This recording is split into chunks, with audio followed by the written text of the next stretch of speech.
यशोधरा नगर परिसराला हादरून सोडणाऱ्या भाजपाच्या वार्डाध्यक्ष हत्येप्रकरणात पोलिसांनी कडक पावलं उचलली आहेत। दिवसाढवळ्या घडलेल्या या निर्घृण हत्येनंतर परिसरात तणावाचं वातावरण निर्माण झालं होतं। त्यानंतर पोलिसांवर नागरिकांनी रास्ता रोको करून संताप व्यक्त केला होता। अखेर तणाव कमी करण्यासाठी आणि आरोपींच्या मनात पोलिसांचा धाक निर्माण करण्यासाठी यशोधरा नगर पोलिसांनी अटक असलेल्या आरोपींची त्याच परिसरातून धिंड काढली आहे।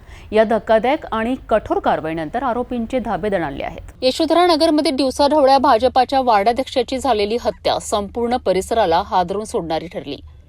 गुन्हा गंभीर असल्यामुळे नागरिकांनी संताप व्यक्त करत थेट पोलीस ठाण्याजवळ रास्ता रोको आंदोलन केलंय।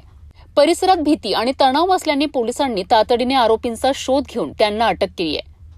नागरिकांच्या मनातील भीती कमी व्हावी आणि अशा प्रकारच्या गुन्ह्यांना रोखण्याकरिता पोलिसांनी कठोर भूमिका घेत अटकेतील आरोपीची हातकड्या घालून धिंड काढली आहे। आरोपीला घटनास्थळाजवळील गल्ली बोळांमधून फिरवण्यात आलाय। पोलिसांच्या या कारवाई दरम्यान परिसरात मोठा बंदोबस्त ठेवण्यात आला होता। पोलिसांनी घेतलेल्या या कडक भूमिकेमुळे परिसरातील भीती काहीशी कमी झाल्याचं दिसून आलंय।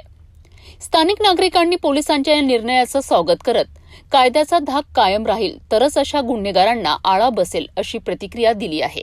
या दरम्यान आरोपीवर खुनासह गंभीर कलमांखाली गुन्हा दाखल करण्यात आला असून न्यायालयीन कोठडीत पाठवण्यात आल्याची माहिती पोलिसांनी दिली आहे।